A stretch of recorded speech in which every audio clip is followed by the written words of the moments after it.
Mesdames et messieurs et mesdemoiselles, l'heure est grave en Israël.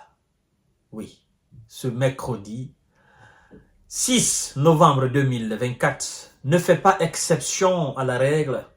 La règle selon laquelle, depuis maintenant le mois de septembre jusqu'à ce mois de novembre, chaque jour que Dieu fait en Israël, ce sont des sirènes qui retentissent, avertissant la population de se mettre à l'abri.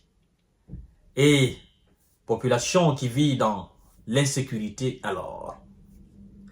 Mercredi 6 novembre 2024 ne fait pas exception à cette règle parce que l'armée de M. Bénia elle-même nous passe ce communiqué qui a été repris par le journal Le Monde, journal français, mais aussi plusieurs autres journaux européens, américains.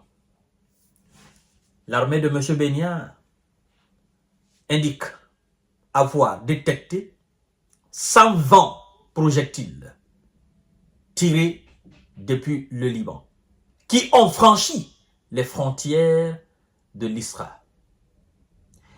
Dans ce communiqué, l'armée n'a pas eu la gentillesse, n'a pas eu l'amabilité, n'a pas eu, n'est-ce pas, la conscience, n'a pas eu l'honnêteté et la sincérité, comme a mentionné le journal Le Monde, de décrire exactement parmi ces 120 combien se sont abattus sur des cibles en Israël et combien ont été interceptés. Ils n'ont pas communiqué là-dessus. Et je crois d'ailleurs que les médias européens et américains commencent à comprendre le jeu communicationnel de l'armée de M. Bénia. Parce que les journaux auraient souhaité que, de la même manière, ils détaillent leurs différentes frappes et les dégâts de leurs différentes frappes, qu'ils aient aussi l'honnêteté, la sincérité de détailler ce que les projectiles du Hezbollah font en franchissant les frontières de l'Israël. Alors, mesdames et messieurs, aujourd'hui, le Hezbollah, dans un communiqué, a informé clairement qu'il a neutralisé des cibles en Israël. Il a touché des cibles en Israël. Il a détruit des cibles en Israël. Et il a effectivement envoyé des gens au repos définitif à travers ces nombreuses actions militaires aériennes. Mais cela n'est pas mentionné dans le communiqué de l'armée de M. Bénia. Nous savons qu'il cache. Nous savons qu'actuellement, la patate, elle est très très chaude dans la main de M. Bénia. C'est pour éviter toute cette situation désagréable. C'est pour mettre fin à toute cette situation guerrière et trouver un consensus diplomatique que le ministre de la Défense, Yoav Gallant, avait dit, je cite, « Nous devons faire et accepter des concessions douloureuses pour atténuer cette situation au Hamas, mais aussi dans le nord de l'Israël. » En fait, le ministre avait compris que le Hamas et le Hezbollah sont la même chose. Il n'y a aucune différence. Vous comprenez? En acceptant un cessez-le-feu permanent, définitif au Hamas, le Hezbollah ne va pas continuer ses actions militaires. La résistance islamique en Irak ne va pas continuer ses bombardements. Les Yémites, d'accord, qui envoient très souvent des objets volants dans l'espace aérien de l'Israël pour effectivement neutraliser aussi des cibles, ne vont pas continuer leur opération militaire. Je veux dire par là que si M. Bénia avait eu cette vision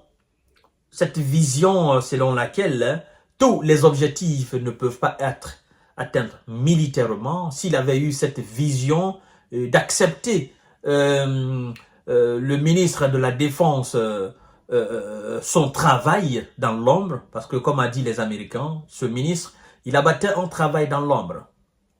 Vous comprenez? Il était sur la bonne voie. Donc, si M. Bénia avait laissé, d'accord, le ministre continuer son travail dans l'ombre, certainement, on allait éviter, il allait éviter surtout toute cette grande insécurité à son pays. Parce que le pays, chaque jour qui passe, ce sont des centaines de personnes qui sortent du pays parce que, effectivement, le pays est dans une insécurité. Dans toutes les grandes villes de l'Israël, dans tous les villages, dans toutes les localités, les gens sont en train de sortir, aller ailleurs dans le monde, notamment en Europe, mais aussi aux États-Unis. Vous savez que la plupart de ces gens ont, voilà, ils ont cette chance de voyager tranquillement dans les pays européens, même aussi aux États-Unis. La plupart d'ailleurs ont les doubles nationalités, double nationalité américaine, française, allemande, russe, polonaise, irlandaise, britannique, voilà, néerlandaise. Ils ont les doubles nationalités. Donc, s'ils se sentent plus en sécurité dans ce qui est censé être leur propre pays, ben, ils vont sortir. D'accord? Et c'est ce climat qui aujourd'hui crée des conditions d'incompréhension entre le peuple et M. Bénia. Peuple qui estime que M. Bénia, il exagère, d'accord? Il est allé trop loin. Il est en train de partir trop loin aussi. Vous savez, M. Bénia, il pense qu'il est un demi-dieu. Mais je sais aussi qu'il n'oublie pas que sans les États-Unis, il n'est absolument rien. Sans l'armada militaire des États-Unis dans cette contrée de notre monde, Proche-Orient, les bases militaires qui sont là, machin, pour effrayer les gens. Et ils viennent souvent sur le terrain l'aider, ce qui est le cas aujourd'hui. Sans eux, M. Bénia sait que tout ce qu'il est en train de faire là, il ne peut pas le faire. Il n'a pas les moyens pour le faire. Ils vont le descendre un beau matin. Très beau matin, 5 heures du matin. Mais l'avenir nous dira.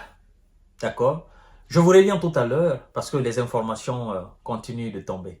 Et en même temps, vous continuez aussi à vous abonner à ma chaîne YouTube Kanteji Visionnaire le Vrai et activer la cloche de notification pour ne plus rater mes vidéos.